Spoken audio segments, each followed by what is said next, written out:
All right, we are live. Welcome back, everybody, to Pull Hook Golf, the podcast. I'm your host, Matt Cook, and tonight we've got a very special episode. This is the Masters special, and man, we've got a lot to go over tonight. There's so much to go over when it comes to the Masters because, to me, this is the Holy Grail. This is the best week of the entire year. This is the best major. It kicks off everything in terms of golf, really kind of gets my golf mojo going in terms of playing and so forth. I always feel motivated after a Masters tournament to go out there, start hitting some balls, start working on the game again, and start really getting after it a bit. But on tonight's episode, we're going to talk about Akshay Bhatia's win and how that got him into the Masters. We're going to talk a little bit about the Masters preview and analysis around this year's Masters. We've got favorite Masters moments that I'll be talking about. We've got the Swanie style segment, of course, and then the LIV Golf Masters edition. Okay, always save the best for last. I know the LIV fans out there, they love that part of the show, so we'll get into that at the very end. And you might even be able to hear it in my voice. I'm playing injured. Hopefully I'll have a Michael Jordan flu game tonight. Butsy is also under the weather. It hit him really hard today. He is out for the count. So that's where I decided, you know what, let's get back to the OG. Let's get into the studio. I haven't been in the studio in a while. And let's get the green screen up behind me. Let's get some master stuff going here. And let's really turn this into something here today. But also keep in mind that we're looking at potentially doing a midway point in the golf tournament for a show, a live stream and broadcast, hopefully on Friday, potentially around the same time, around 7 o'clock Pacific time. And we'll recap the first 2 days of the Masters tournament and bring you some fun and entertainment that coincides with the Masters. So obviously we don't want to interrupt the Masters broadcast at all, which is why tonight I was like, you know what? We've got to skip Wednesday because if we record, then who knows if we're going to be healthy or not. And then on top of that, we're going to be really competing with Thursday's Masters coverage and everything. I'm like, everybody's going to just be locked into the Masters. I know I for sure am as well. So without further ado, I do want to thank our sponsor, Swannies Golf, for sponsoring tonight's episode, along with DriveBox. So first, we'll start with Swannies. Go to swannies.co. Utilize promo code PullHookGolf25 at checkout. Get 25% off your entire order at swannies.co. I'm rocking the gear tonight.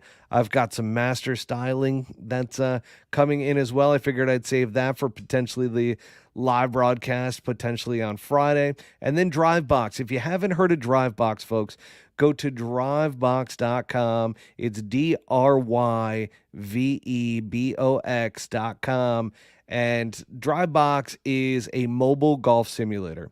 It is taking over right now. It's in major cities across the United States. In next week, one of our podcast episodes, I actually interviewed one of the venture capitalists who invested into DriveBox.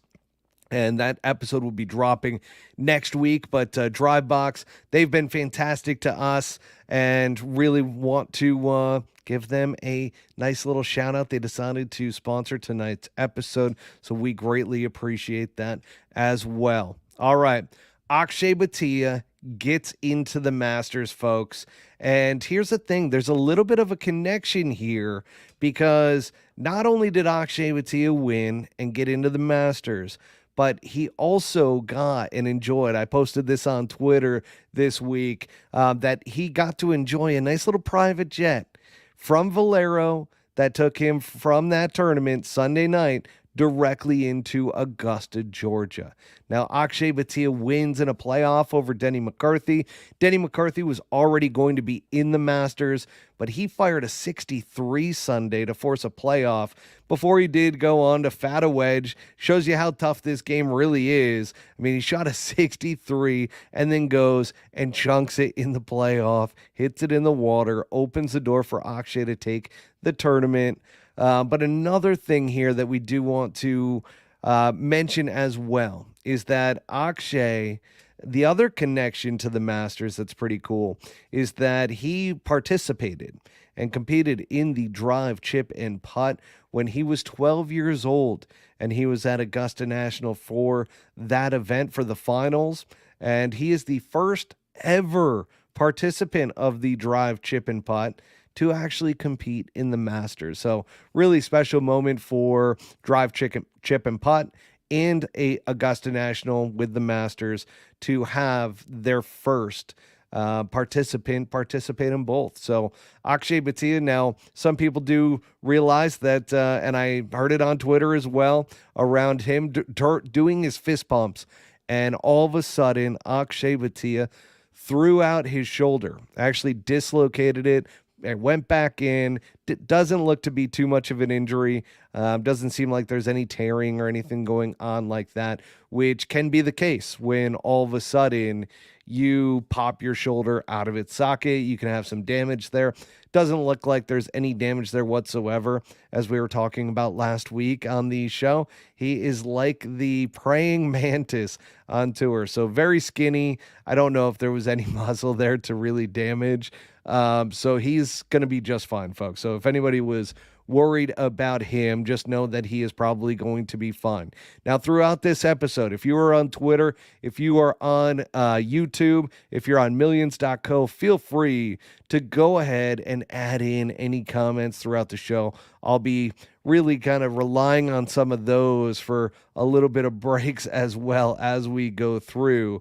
So feel free to add those in as you may. Now, with Akshay, and actually before we do get into Akshay here even further, we got a nice little, this was from 2015, one of my favorite classes that I've ever had. Did an event out there at the Masters, and 2015 was the year that Jordan Spieth won, and it actually has my signature engraved into the glass. They had one of the master glass etchers. I don't know exactly what the name for them is, but this is a prized possession. And yes, it is water tonight. It's not any alcohol. Again, you can probably hear it in my voice, a little under the weather. Flu game. So we're just going to take a little sip there to get on going with Beyond Akshay, because that kind of wraps up Akshay, right? You got him. He's flying over in a private jet from Valero. Really cool situation with that for winning the Valero Texas Open. And then in addition, by the way, the players that played in the Valero Texas Open that were already in the Masters, like Denny McCarthy, Hideki Matsuyama, so on and so forth, those players have a chartered jet from Valero that takes them over to the Masters. So pretty nice deal there that Valero does for the participants and the winner of the golf tournament. But without further ado, let's get into the Masters preview here, because this is what we are here for. Now, as far as the course is concerned, there are a few changes. So par 5 13th, that's going to be the most notable one in terms of what is talked about. There's a couple new green surfaces as well, but with the par 5 13th, they once again have extended that tee back even deeper. Now, they had to buy property from Augusta Country Club, which borders them. I've played out there before, and it is really cool kind of because during Masters Week, you actually get the caddies that caddy at Augusta National, that caddy for you at Augusta Country Club. They've got great stories, everything like that. So if you're ever out there and get the opportunity to go play at Augusta Country Club, do yourself a service and do so. Or Champions Retreat, which is also a phenomenal one out there as well. Shout out to one of my guys, John Quinn, who he used to get me out there at Champions Retreat during Masters Week, as well as Augusta Country Club. And that being said, that tee box for the 13th par 5 is back, and it's actually tucked a little bit further left. So now you've really got to hit that draw or a cut if you're a lefty for that particular hole, and you're going to have to hit driver to get it out there to have any chance to go for that hole into this year. So that'll be interesting to see what the strategy is. Now, they dealt with a lot of that last year. I feel like it was a bigger topic because that was the first time that they've really extended it back, and you really had to pump driver out there and you couldn't really cut the corner nearly as much. So this year, it's just a little bit deeper, a little bit further left. So they're already dealing with that from last year. But that being said, the green complexes, they've started to sharpen some of the green complexes. And what I mean by that is they've started to have more of a, how do I explain it? More of a sharper edge to it. So it drops off a lot quicker. And that's going to be something that, the players that have played there for a very long time are going to notice those differences, are going to be writing that down. Hence a Phil Mickelson, for instance, Tiger Woods, and so forth. But the course is, once again, in just perfect condition. It looks absolutely unreal out there. And here's the thing. For those of you that have not been out there, and I know Butsy's one of them who has never been on foot at the Masters, but this is one of the most physically challenging golf courses that they play all year round. It's one of the things that doesn't really get talked about all that much. But Ian Baker Finch, when I was out there at the Masters during 2014, 15, and 16, it's funny, he was a guest of the group that I was with down there. And every year he talked about the same thing, that it is the most physically grueling golf course they play all year because of how undulating it is, how hilly it is. And he said, man, guys, by the time you get to Sunday, you're getting your ankles taped, you're getting your shins taped. Like it is, or you got shin splints. You're just beat up from walking that property. And I can attest, being a fan out there in those years, inside the ropes, walking along, I mean, TV does not do it justice at all. I mean, it's a compound out there. The undulating hills are substantial, and that's where, in a lot of years, it's a war of attrition. Who can last, whose body is going to allow them to continue, which is surprising because you see some guys out there who had a chance to win, like Phil Mickelson last year, Tiger Woods winning in 2019, Jack Nicklaus back in the day winning at 46 years old. Those type of things, certainly, you look at it and you're like, man, course knowledge goes such a long way at the Masters.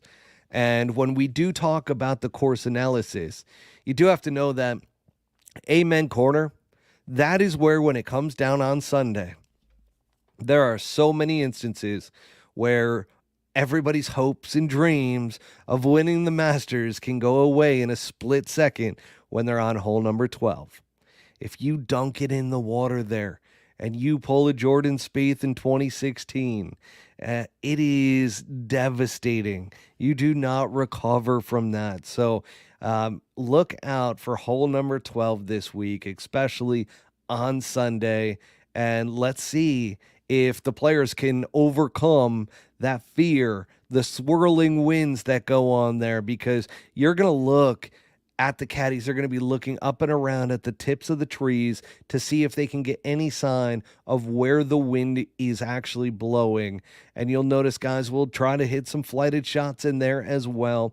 But as Tiger did in 2019, the safest play is to play to center left.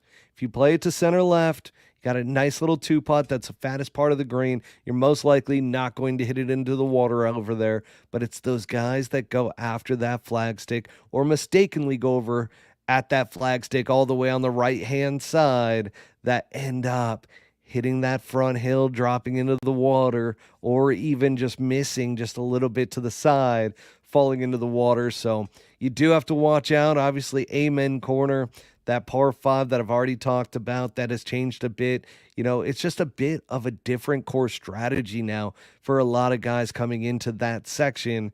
It's not that all of a sudden you're going to have guys that are making a ton of eagles on Sunday on the par 5 13th. But Amen Corner, I cannot wait for this Sunday when all of a sudden it all comes down to that little section. Oh man, and this year is going to be really, really interesting because the field, we've got the two sides that emerge back together again, at least the majority of it. And we're going to start off with the PGA Tour side here to start off with in terms of our field analysis. We've got the big cat, Tiger Woods. Got to talk about him because will his body hold up? I don't know. I mean, we can hope and pray that the big cat. I don't think anybody really wants to see the big cat not out there competing, whether you love him or hate him. You kind of want to see him in contention come Sunday. And that's the thing with Tiger Woods right now. That fused ankle into his foot took out a lot of pain that he has, and he's looking pretty damn good.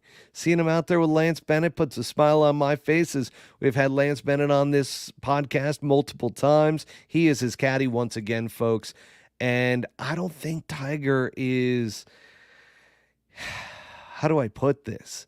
I don't think Tiger is done by any stretch of the imagination at this point. I think he's starting to feel good. And one of the things I did here is back before the Players Championship, that is, Tiger was playing a medalist and was playing so well and played in a tournament there that he did not feel the need to go and play the Players Championship. Didn't want the grind of the Players Championship. That's why he forwent that. He actually was planning to play in the Players Championship, and I was kind of surprised when he didn't because everybody was telling me that he was playing in it. Then all of a sudden he doesn't, and really the feedback that I've gotten is that he's feeling so good right now. His swing is so good that he just wants to keep it going and be fresh coming into this Masters. He really believes that he's got a chance to win this year's Masters because the body's feeling good, the back's okay, everything. I mean, now this could go horribly wrong right from the onset. So we don't know, right? We don't know if it's going to all of a sudden he gets into Thursday's round or, Friday's round and all of a sudden back stiffens up, body starts to get sore. We don't know how this is going to end up going, but we can only hope at this point that Tiger's body holds up. And if he does, watch out for Tiger Woods because this course knowledge goes so far at Augusta National. If you know how to play this golf course, you can play really well here almost year in and year out. So keep that in mind. Now, I'm going to do a rundown of past winners, okay?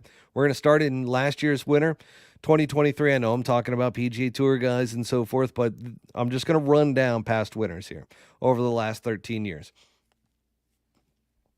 First of all, 2023, Jon Rahm, obviously. The dinner is happening tonight. I heard it's phenomenal. I don't know that. That's not true. So 2022, Scottie Scheffler.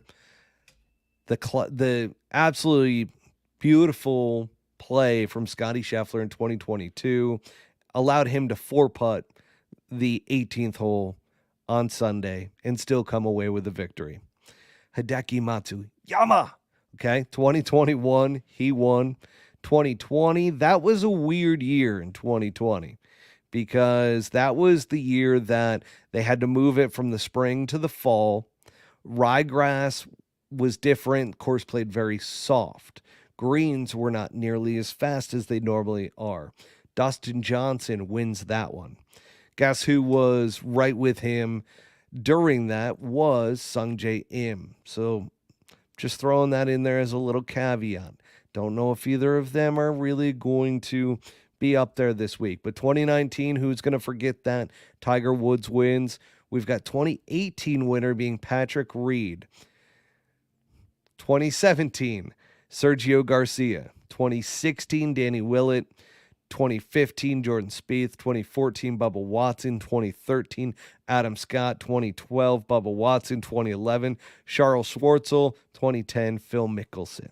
Okay, so that's a rundown of your last, going back to 2010 for your winners at the Masters. Now, hot names that have really cooled off so far this year, that last year, towards the end of last year, it was almost a given that people were either going with Ludwig Oberg or guess who else? Victor Hovland.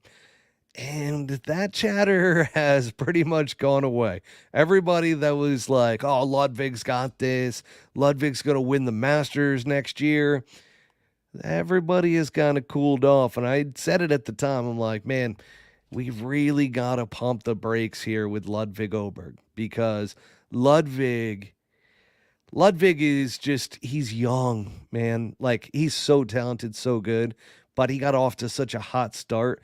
And eventually there's going to be that little bit of a downturn for such a young golfer coming onto the PGA Tour. Now, this is his first Masters. Could he absolutely go out there and play fantastic? He could. Who knows? But Victor Hovland has been an enigma this year. He's the other one. And I mean, I'll be the first one to admit that after the end of last year, I'm like, oh, there's no doubt Victor Hovland's going to win the Masters next year. Like, he's going to carry this through into the spring, and there's no stopping Victor Hovland. He's a machine now. He's going to be phenomenal. And you saw that a lot of what was going on with the PGA Tour versus LIV, and we'll get into this in a second, but it affected him because he came out with strong comments against the PGA Tour brass and against Jay Monahan. So that's a tough one to just all of a sudden kind of throw that by the wayside, that isn't affecting his golf play. And again, we'll get to that part of this in just a few minutes. But Victor Hovland's also been going through some swing changes, okay? And you're always trying to get to perfect in the game of golf, always making tweaks, always trying to get to that next level. If there is a next level, we saw it when Tiger Woods went from Butch Harmon to Hank Haney, from Hank Haney to Sean Foley to Chris Como, so on and so forth. So, and everybody, well, I should say that I believe that Tiger was best under Butch Harmon, right? Victor Hovland, again, we just haven't seen anything from him this year so far. Could this be his breakout tournament? Sure, certainly could be. But the big names this year that are really kind of expected to win, I don't know if expected is the right word for this, but are, I would say, the media darlings, that especially the U.S. media are really pushing the storylines around. Rory McIlroy being one of them. I mean, it seems like now every year coming into the Masters, whether Rory is playing well or not, oh, Rory McIlroy has to win the Masters, has to complete his Grand Slam. And I get it. It's a good storyline to complete his Grand Slam. But is Rory McIlroy's game really there? Now, the one thing with Rory, and I'll tell you right now, he went and saw Butch Harmon, okay? Spent some time with Butch, and he's confident in his game. But after listening to his press conference, it still seems like Rory is searching for something.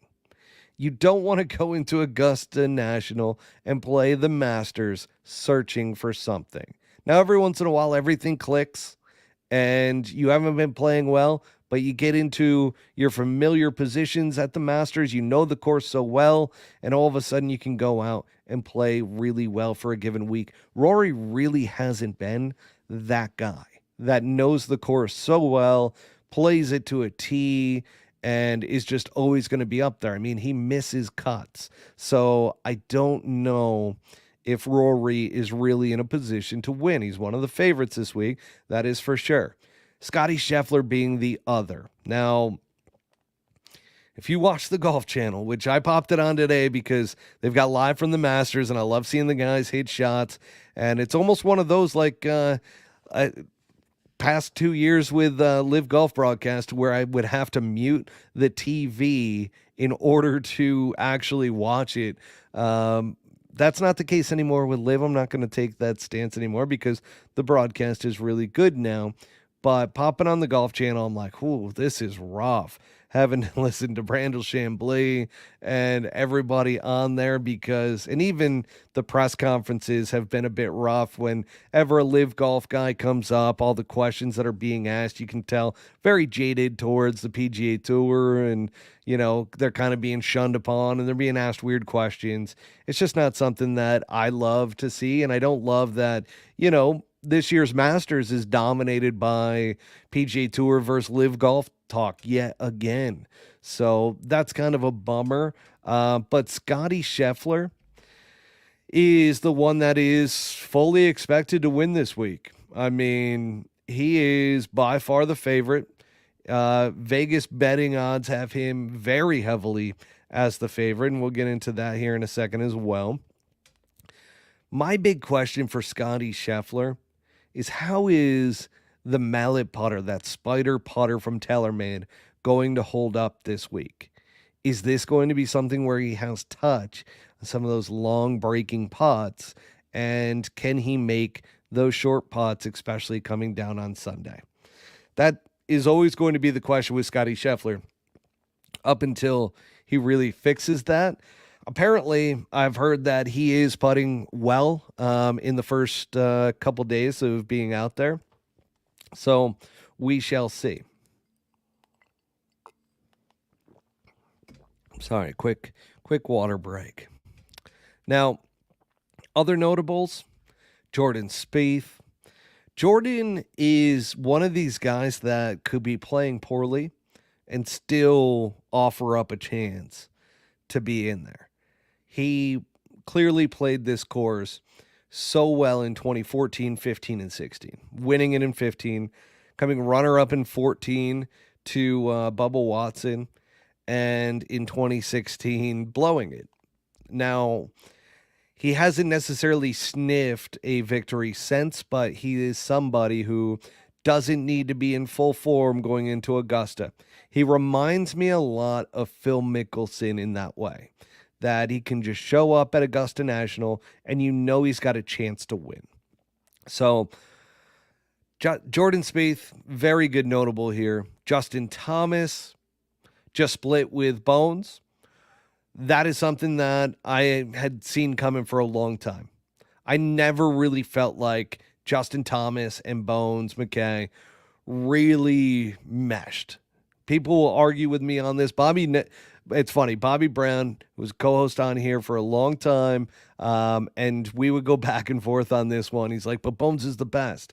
And it's like, yeah, but he's had to adapt to Justin Thomas. It wasn't that clean mesh that happens immediately when you see a new caddy go on the bag. Hence, Akshay Bhatia had a new caddy last week, and clearly they meshed very, very well to end up getting a victory. You see that sometimes with guys, to where a new caddy's on the bag and all of a sudden they start playing lights out.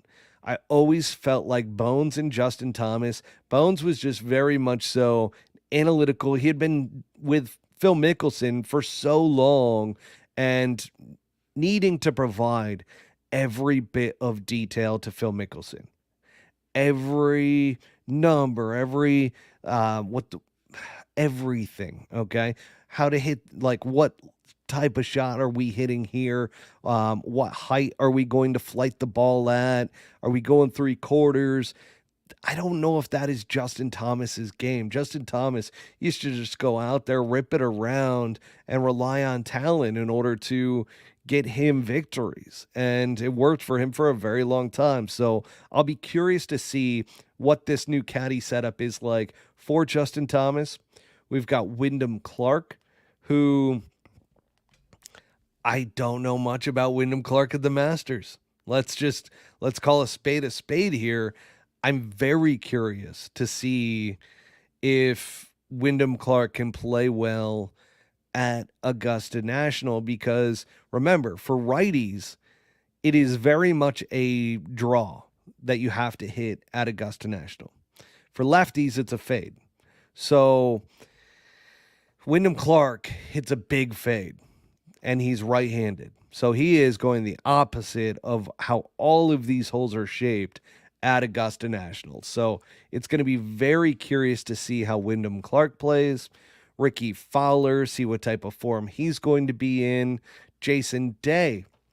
Jason Day, whenever he's been healthy, he's played well out at the Masters.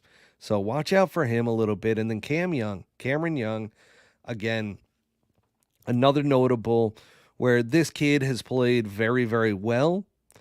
However, he just hasn't broken through yet. And my dark horse for the week, which some of you are going to say, it's not really a dark horse, is Will Zalatoris. Will Zalatoris, he has played the Masters only 2 times, okay? Last year, he was not in it because of the back injury. But the 2 times that he's played it, he finished 2nd and tied for 6th. Let me repeat that. The 2 times Will Zalatoris has played Augusta National, he has finished 2nd and tied for 6th. Hang on. Let me repeat that one more time. No, I'm just kidding. Will Zalatoris is getting into form at the right time. He played a practice round with Tiger on Monday, and he learned a lot about this golf course. Now, one of the stories that I've heard over and over and over again is about how guys like Tiger Woods and Phil Mickelson, if you look, they have a special book just for Augusta National, and especially Phil, I've heard this about. And there is every detail in that book that you could possibly want to know about every single hole out there. That's why Phil Mickelson knows exactly where to miss, knows exactly how these putts break. Tiger Woods is kind of in that same boat. So for Will Zalatoris, really, really smart on Monday to get into a practice round with Tiger, go out there, play with him, pick his brain a bit. And I absolutely love that for Will Zalatoris. So he's going to be my dark horse this week. Let's switch gears for a tiny second here. And let's talk about these PGA Tour players, because I've got a feeling that a lot of them have been affected by everything going on with LIV Golf, okay? Clearly, a deal was not announced before the Masters. And, you know, gosh, I hate to give credit where credit is due, but Brandel Chambly actually brought up some stats around this. And I've got to agree with him on this one thing, that PGA Tour players have been affected by PIF. They have not been playing their best golf this year. And they certainly have been distracted, if anything, from the entire dealings between the PGA Tour and PIF. Whether they have felt like they're jaded because they feel betrayed by the PGA Tour for trying to create a deal, or if it is that they're in the negotiations. So think of somebody like Patrick Cantlay, who has had a terrible, terrible start to the year. And he is almost 2 strokes worse in strokes gained approach. And that is across the board with all of the top players right now. They're all right around a half a stroke, all the way up to, I don't think it was all the way up to 2. I think it was a stroke and a half, or a stroke 0.56 for Patrick Cantlay, which he was the worst out of the bunch. But everybody has been affected. And that's where, maybe some of these LIV guys, and we'll get into the LIV side of this, the LIV Masters edition here later on, but maybe some of these LIV guys are kind of not too stressed out, have had some easy golf tournaments coming into the year so far, have been able to ease their way into things. And maybe we could be looking at, some guys playing pretty well this year from the LIV side of things. But certainly, once again, PGA Tour players, they certainly have been affected, and data is showing it. And I think it has to be, because with Patrick Cantlay, for instance, and he's leading those efforts with the negotiations from the player side, and it's got to wear on you. Like, everybody is human, and sometimes it is tough to separate, what's going on with the tour versus going out and playing and being able to focus on your game, the practice that goes into it. So, again, I do think that the PGA Tour players have been affected by everything going on, and there is no current sign in sight. I mean, they were going through due diligence. Players met with Yasir, but again, it just doesn't seem like they're all that close right now in terms of the deal between the PGA Tour and PIF. Let's go over some of the betting favorites, and this comes directly from FanDuel. So we got Scotty Scheffler. He is a plus 450. By far the betting favorite across the board by more than double. So Rory McIlroy and John Rahm both going to take that second slot at plus 1,100. You've got Xander Schauffele at plus 1,400. You've got Hideki Matsuyama at plus 2,000. I've been very high on him coming into this year's Masters. I think Hideki is going to be doing quite well. And then we also have Brooks Koepka at plus 2,200. If you have any questions about the Masters, all you Twitter folk, all you need to do is just comment on this particular live stream, and I will see your comments. If you're on YouTube, you can add it into the chat, or on Millions, you can add that into the chat as well. Another quick water break. As we move into the next part of this episode, which is favorite Masters moments. Okay, so maybe this is where some of our fans want to go ahead, and audience members want to chime in a little bit about what your favorite Masters moments are. Because I've got so many favorite Masters moments throughout the years, but I will say this. As a kid, seeing David Duval in contention in all navy blue, the pants were blue, the top was blue, he had the shades on, had the hat navy blue. Man, David Duval with that all blue look. I still remember, and it's unfortunate that, David never got over that final hump in terms of being able to win a Masters tournament. But David Duval, man, in all blue, still remember it, had the Oakley shades on. I just remember I was going right to my mom after that, going, Mom, I need an all navy blue outfit. I need navy blue pants. I need a navy blue top.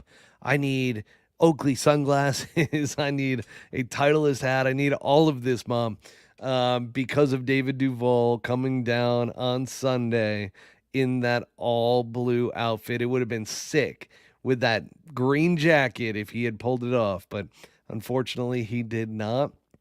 David Duval was my favorite player growing up. As an adult, my favorite Masters moment as an adult was certainly watching Tiger Woods win in 2019. I'm curious if anybody else has something as an adult that they have, in the past couple of years that has beaten Tiger Woods winning in 2019. And I actually heard a really cool story today from Joe LaCava and Fred Couples. So Joe LaCava was Fred Couples' caddy when Fred won the Masters. Going back to, I want to say it was like 92 or something along those lines. I don't remember exactly, don't have it off the top of my head, and don't have it in my notes. But Fred Couples wins the Masters. Well, it's a tradition that the caddies go and take the flag from the 18th hole, or the actual flag itself, okay? Twist it off of the pin and just take the flag. Well, Joe LaCava, who, in his words, was a young, cocky caddy that just kind of, couldn't really be tested by anybody, just was on top of the world, caddying for a young Freddie Couples, which you got to think, young Freddie Couples had some swag, man. So he was just Freddie cool, calm, collected. His swing was smooth like butter. So Joe LaCava, when Freddie wins, decides, I'm not taking just the flag. I'm taking the whole damn flag stick. And sure enough, one of the master security guards comes up to him and tells him, sir, you can't take that. That is private property. And Joe goes, well, I'm taking it unless you rip this out of my hands. So Joe LaCava went on to take that Masters flag stick, and he still has it today. Well, guess what? In 2019, when Tiger won, he did the same thing. So apparently he's got two flag sticks that cross now, and one is Freddie Couples' win and one is Tiger Woods' win, which is pretty cool. I thought that was a pretty cool story. But watching Tiger win in 2019, it just seemed improbable. It didn't seem like, and I still watch it over and over and over again just to get into the Masters mood. And I'll tell you right now, I had the Indoor Golf Center in New York City. Me and my best friend were sitting there, Sean Clark, and we were watching that on the golf simulator screen, which is about 210 inches. And we closed the shop for the day. We were just in there watching it, just the two of us, hitting shots into the screen and watching Tiger come down the stretch. And we were going absolutely berserk. There might have been a few brewskis, so to speak, involved that day as well. But man, I still remember sitting there watching it, and, you know, gosh, Tiger Woods winning in 2019, it still has that extra piece for me that I will never forget as an adult. And my best friend Sean, Tiger was his favorite golfer growing up, as many people he was, and to see just the excitement and enjoyment, and I think he even might have shed a tear when Tiger won, which it just really kind of sits at home for me. And then, you know, another great Masters moment was Jordan Spieth in 2016. I was there once again. I was there on property, walking around in 2014, 15, and 16. I would say my favorite year going to the Masters was 2015. We had just done a deal with Jordan Spieth prior to that, and actually we did it. I want to say we did the deal with him in 2014, and then he just narrowly missed in 2014. Then goes on and wins in 2015.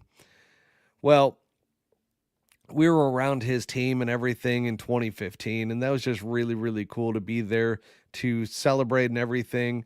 In 2015, have a signed flag from Jordan in 2015, and that experience was just incredible, because if you remember the year prior, Jordan was so close to winning, but Bubba just outpowered him in the end. Coming down Sunday, Bubba just had more stamina, just played a bit better than Jordan did, and really the power from Bubba Watson really showed that year.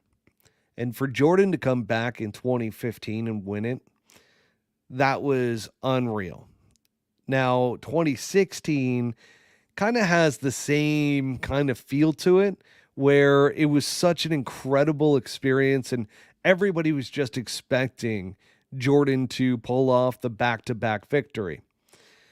Well, I was sitting on hole number 15 when, and I shouldn't say sitting, we were standing. I was with a buddy of mine, and all of a sudden, the official, one of the guys with the headsets, all of a sudden turns to us. And for some reason, he turned to the two of us and just goes, "You guys are not going to believe this. Over the radio, Jordan Spieth has just dunked it into the water twice." He goes, "Wait until this leaderboard changes." Because you couldn't hear the crowd, for instance. Okay. But him over the radio. So we sat there, we're waiting for that sign to change on 15. And sure enough, as soon as it changed, people just started gasping. One guy just got so upset because he had Jordan Spieth winning and thought he was a lock that he almost started crying. It was like weeping. But it was the weirdest thing to hear, because normally it's the roars that really get you going. But it was in that moment, all the sighs from the entire gallery. It was just very kind of, I don't know, it was very upsetting, kind of just depressing in a way. And obviously, that's the year that Danny Willett ended up coming through and winning because of Jordan Spieth dunking it into the water twice on hole number 12. So that was a heck of a memory as well, obviously for other reasons other than, purely positive ones. But the other one that goes along this line is a little story that I have, and I normally talk about it every year now because this happened 2 years ago where we're on this podcast and the late Mikey Perez, he was a co-host. We had Mr. Short Game on here for that Masters year. And let me paint the scene for you because Mikey was staying in San Diego at the Bridges. So the very nice country club that, probably one of the most expensive country clubs in San Diego. And sure enough, he's staying at this man's house. Okay. It was a buddy of his in the family. And sure enough, he was a older gentleman. I think he might have been like in his 90s. So Mikey had told him what he was doing and everything. He had the green screen with him. He had taken all of his podcast equipment with him, was going to do the show out of the house. Well, Mikey was getting so amped up and pumped up throughout the episode that he didn't realize how loud he was being. And sure enough, the old man came busting through the door while we were actually recording the podcast. And Mikey goes to throw his hands up to say, "Stop, stop, stop." And the guy just screams at him and is like, "Well, you shut the fuck up." And if you go to our Instagram page, you will see this clip. If you go back into our reels and so forth, I've posted it a couple times. I'll post it again this year. But my God, Mr. Short Game and myself, we lost it. We were just dying laughing that he just got scolded by this old man. I mean, this old man slams the door shut as he leaves, and his whole backdrop was shaking as he did that. And Mikey was just like a deer in headlights. It was one of the most endearing moments that I've ever experienced with Mikey, to where you could just see the genuineness of Mikey, that he was just like distraught by this old man. And then he looks at his watch and he goes, "It's only 9:30. It's only 9:30. And we were just absolutely dying. We were rolling. Mr. Short Game and I were just dead for the rest of the episode. It was absolutely hilarious.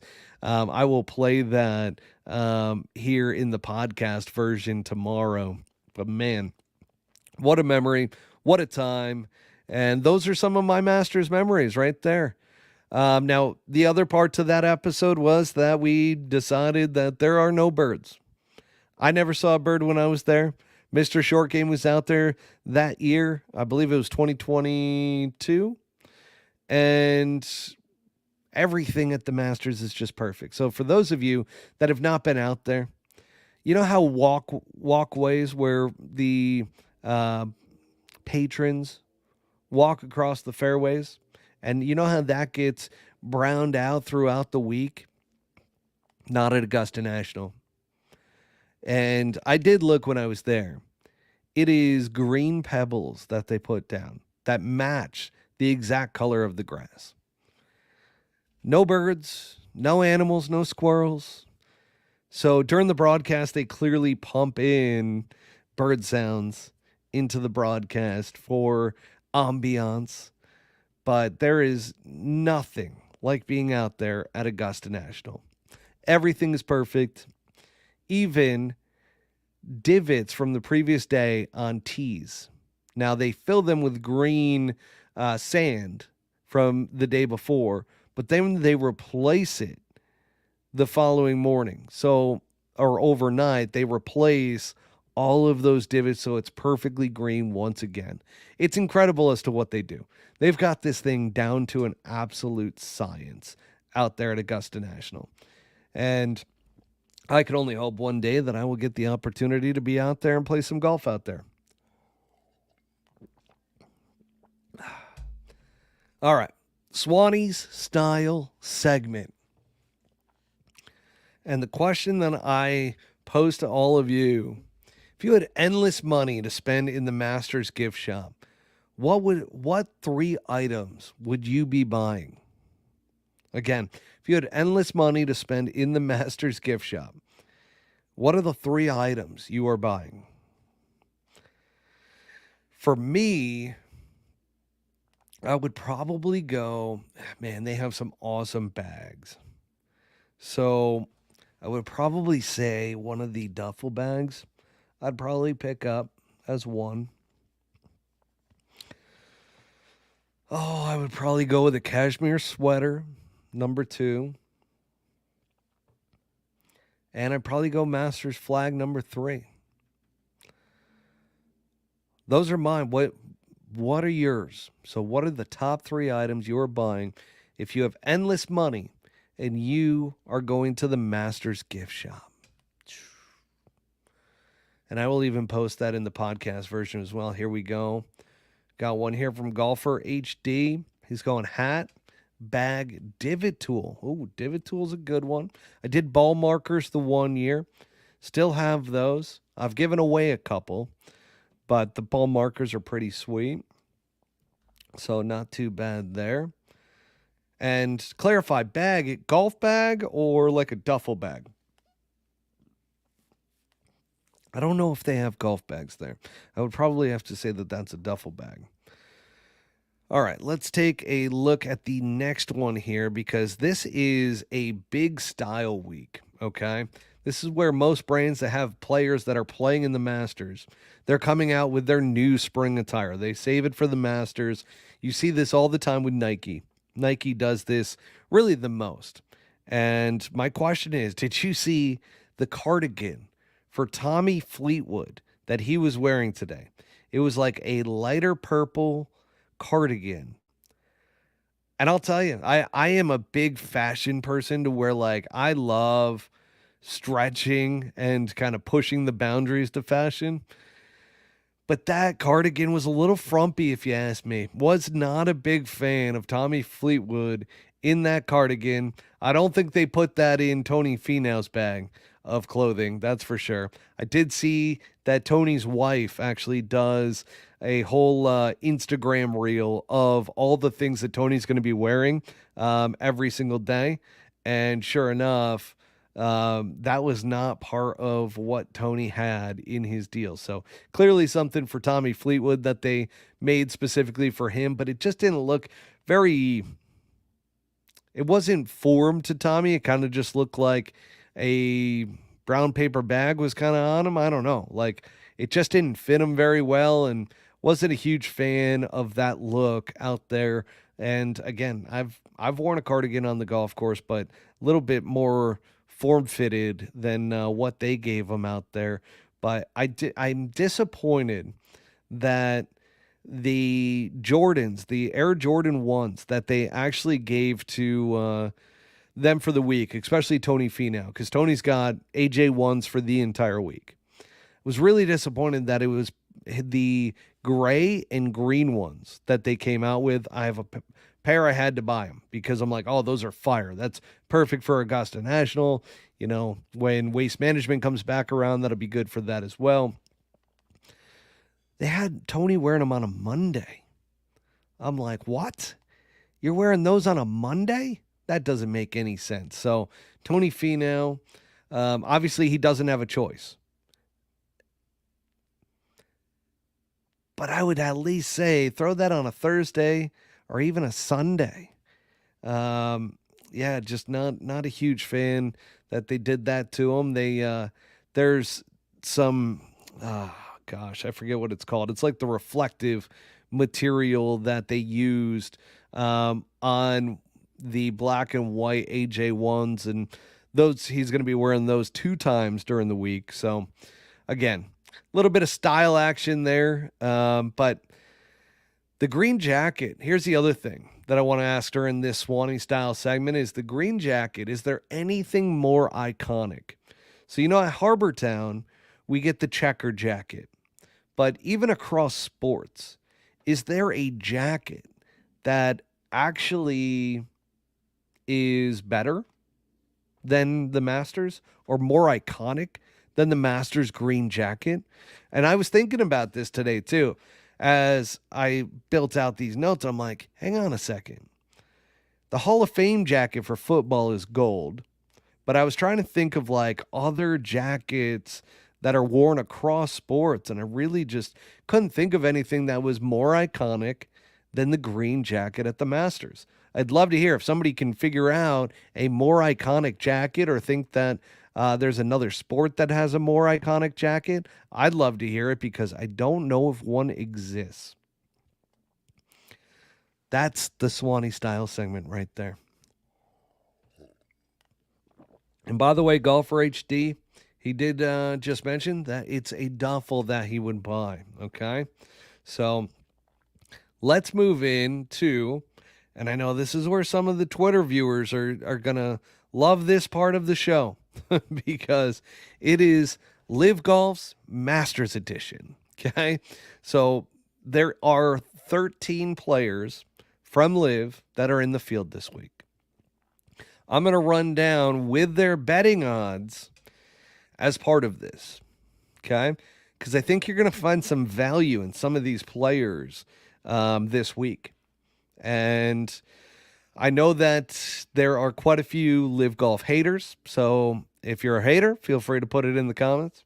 If you're a lover, feel free to put it in the comments. But here we go. I'm going to break down each one of these players from LIV in our LIV Golf's Masters Edition. Golf, but louder. All right, Jon Rahm plus 1,100. One of the favorites this week. So my problem with Jon Rahm is he seems a bit lost, in my opinion. Jon Rahm has not been the same guy. And, he talked about during the press conference about how the team aspect is great and how he's really bought into that and it's added an additional level of excitement for him. That's great, John. But why have you not won a LIV Golf event yet? And I'll tell you right now, when he signed that deal, he took some time off. He was out goofing around at the skins game out here, the par 3 contest. And I just don't think he has his game back yet. And that's an honest opinion. I would love to talk to John about this whole thing because I wonder where he really believes his game is at right now. And I would almost guarantee you it is not at 100%. I would probably say that he would say something in the line of, 15, 20%, maybe, or not 15, 20, but maybe, 75, 80% is where his game is at right now. Do have a comment from Seaweezy Sports over here. So Seaweezy has Neiman and Bryson, which, I don't mind either of those, and we'll get into those guys here in a second. But Jon Rahm, he's been pretty honest, and if you look into what he said about the PGA Tour, he misses being on the PGA Tour.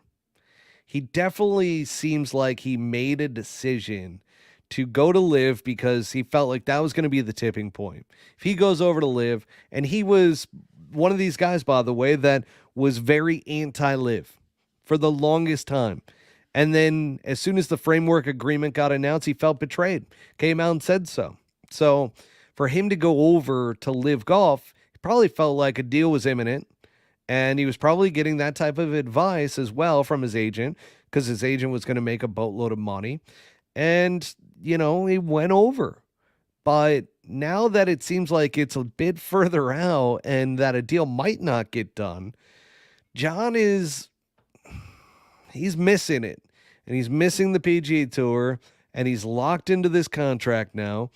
And I don't know if he really is there mentally yet So it'll be interesting to see him this week.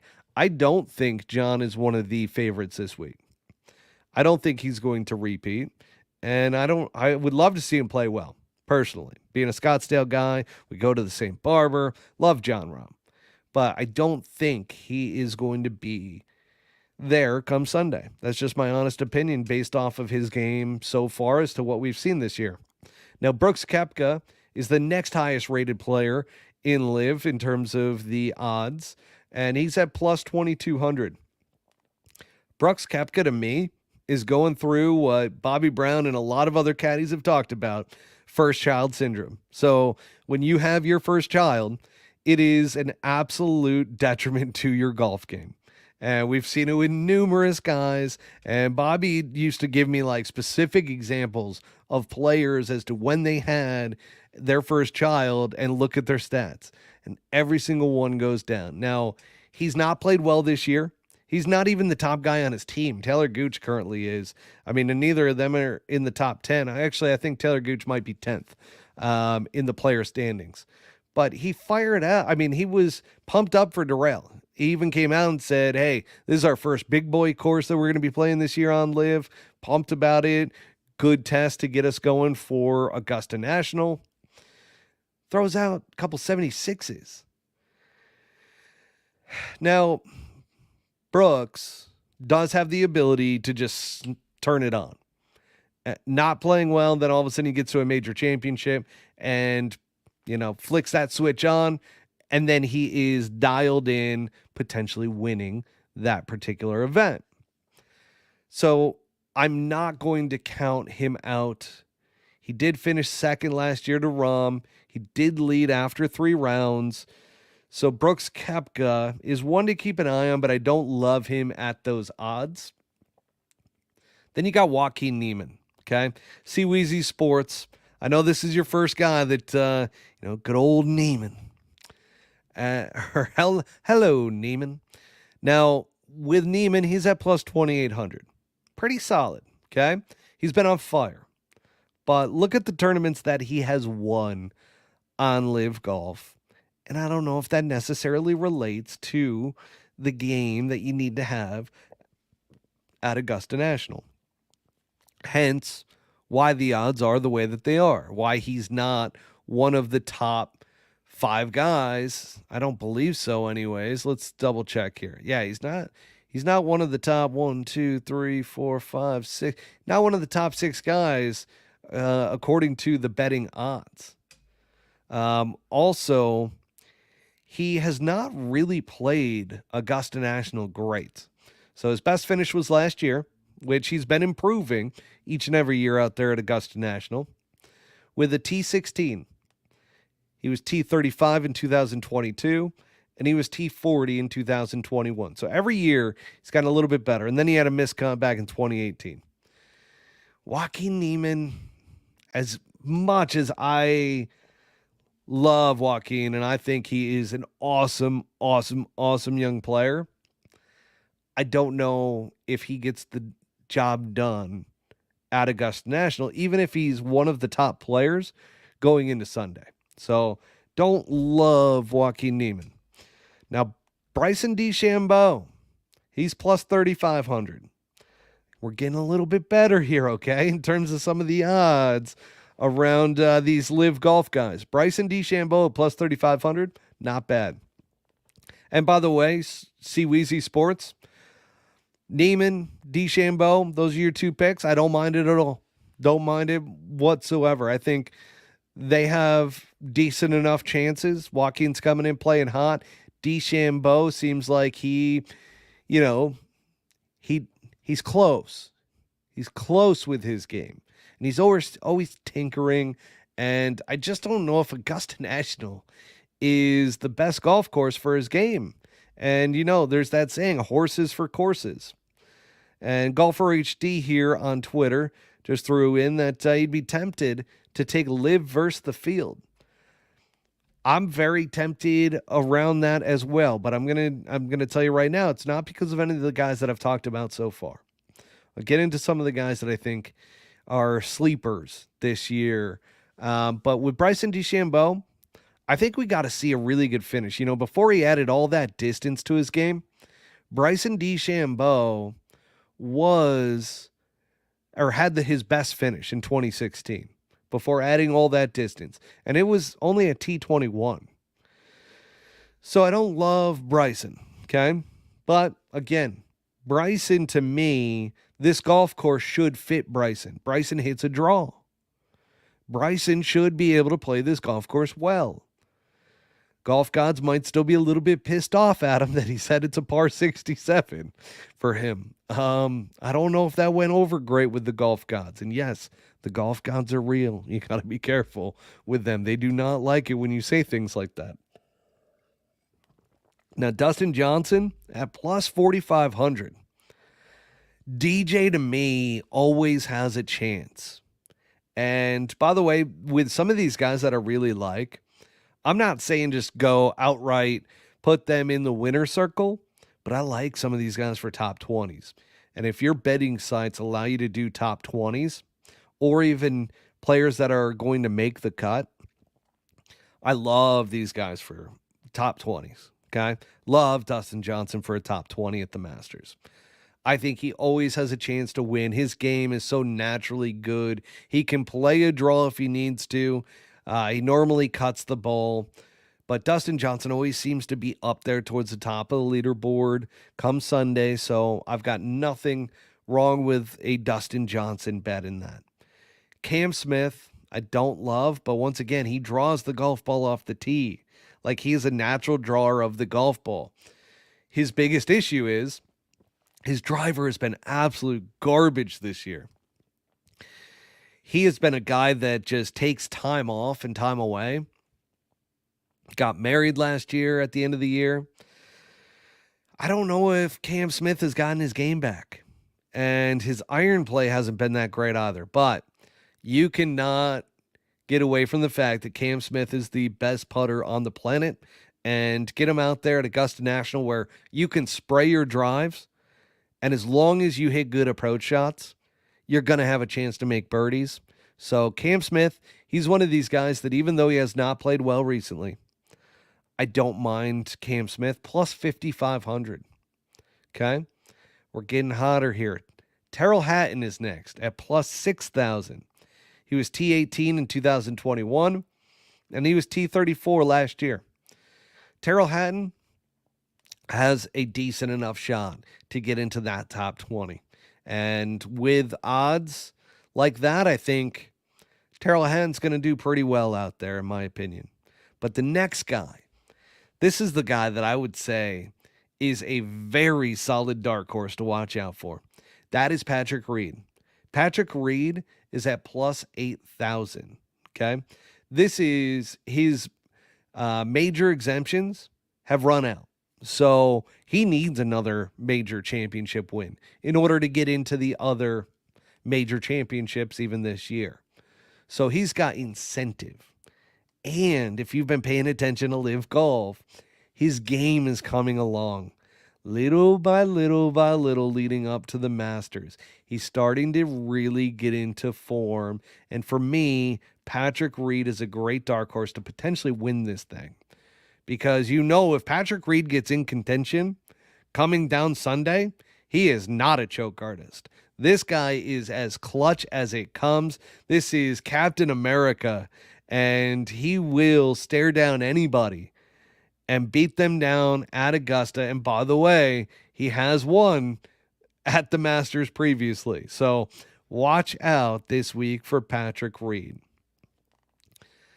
Okay. Sergio Garcia's next at plus 12,000. Oh, man, I would love to say that Sergio Garcia has a chance. Obviously, he has won here previously. For whatever reason, Sergio has a tough time closing out events. Always has. And to me, he has lost in 2 playoffs so far this year on LIV. One to Joaquin Niemann and Mayakoba. And then also last week at Doral. And he choked.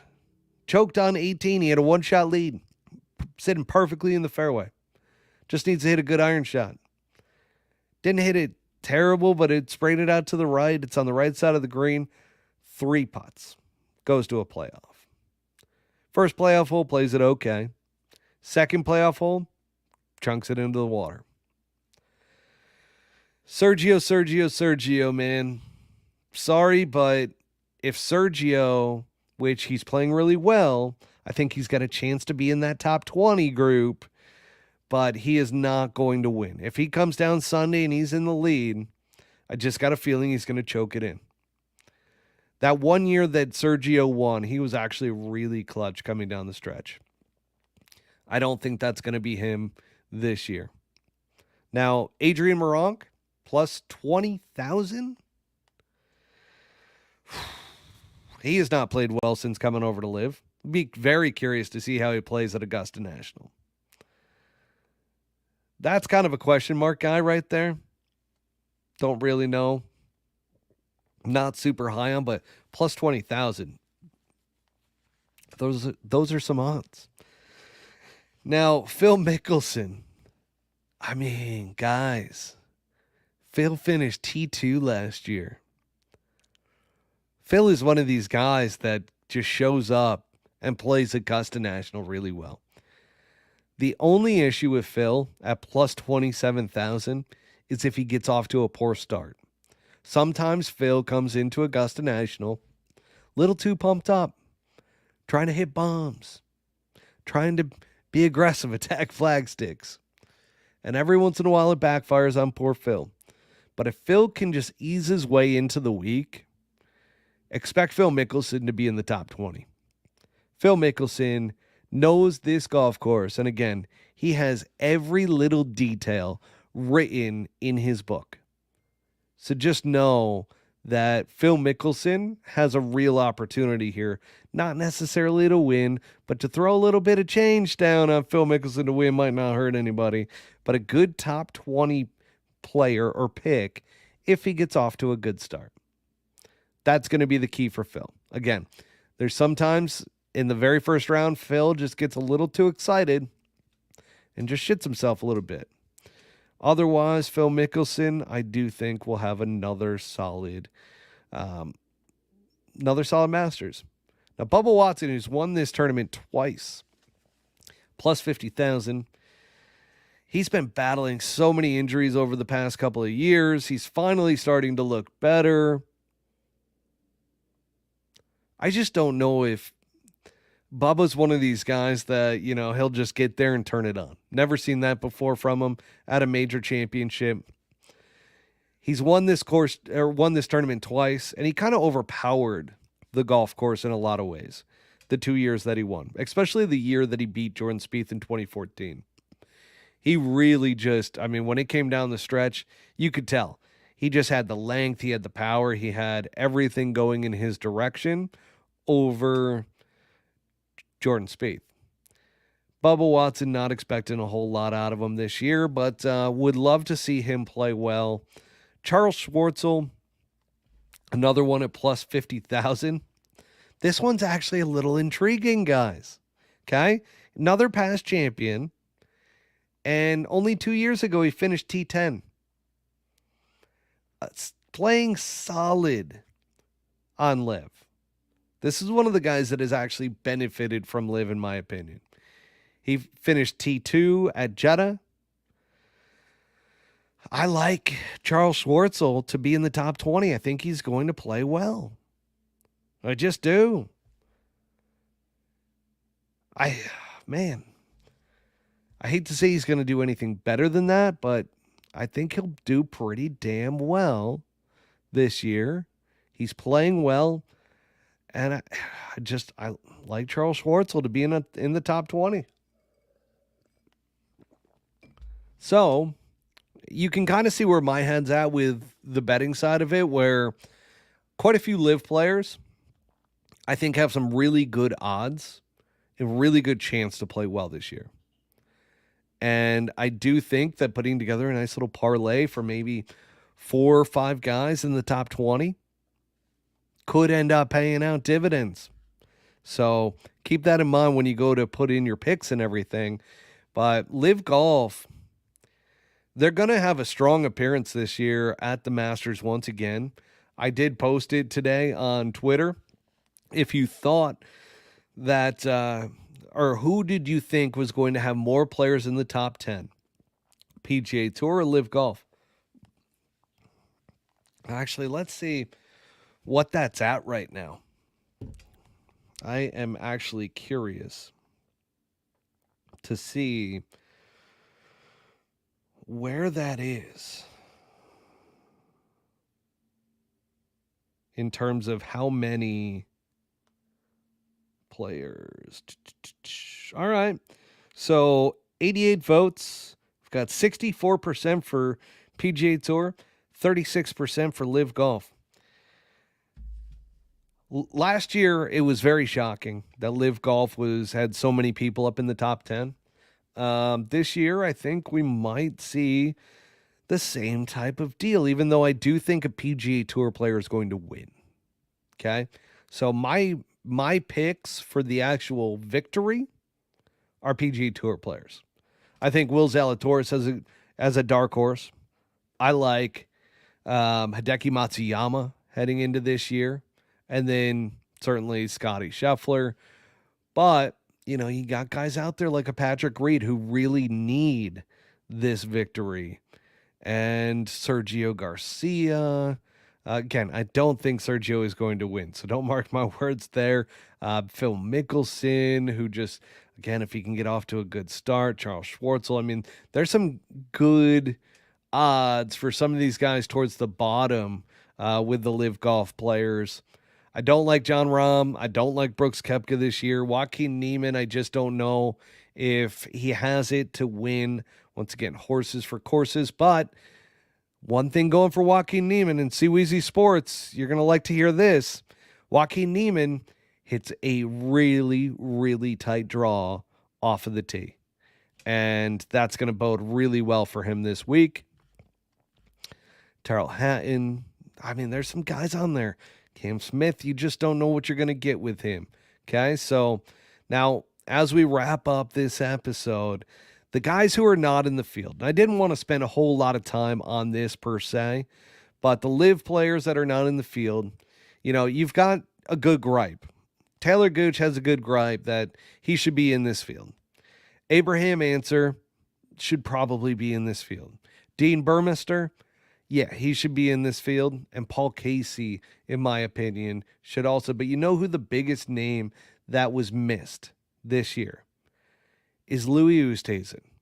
So many fans just assume that he's in this. And it's quite disappointing to see that there is no more Louis Oosthuizen in the Masters this year.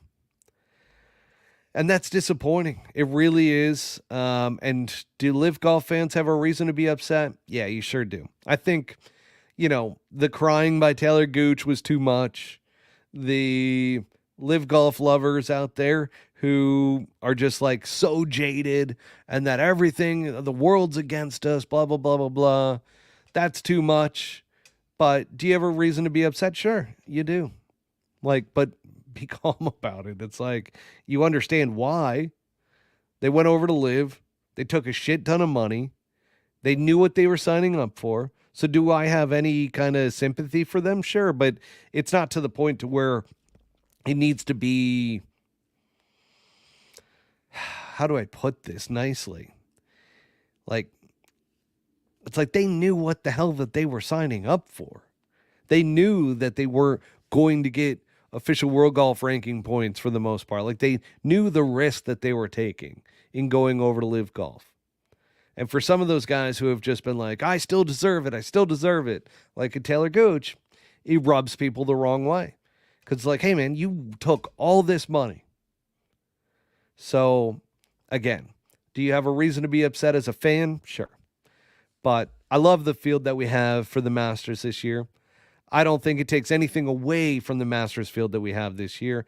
I don't think any of those guys are going to really compete to be a winner there other than Louis Oosthuizen. I thought Louis was the one to me that was the most disappointing to see not being in the field this week. But that wraps it up for our Masters special, folks. We got through it with your help, so I appreciate everybody listening. Those of you that added some comments in here as well, I appreciate that. And we will keep you posted. Keep an eye out. We may be doing a Friday special commentary. Get some clips from the first 2 days. Do some analysis there. And without further ado, just want to thank sponsor Swannies Golf and DriveBox for sponsoring tonight's episode. Once again, folks, you can go to swannies.co. Use promo code PullHookGolf25 at checkout for 25% off your entire order. Make sure to check out DriveBox. Sweeping across the country. They're going to start going international now as well. So check them out in a major city near you. I know in California, they are doing a lot of activations. I appreciated Golfer HD. He stated great job. Love the show. Appreciate it. You know, these solo ones, you get a little winded. I'm under the weather. Patsy was very heavily under the weather, so we almost talked about canceling this one. But, you know, it's the Masters. You got to play through. You got to fight through for the people. The show goes on. But without further ado, folks, appreciate it. Hope you guys enjoy Masters Week 2024, and I will catch you all sometime soon. See ya.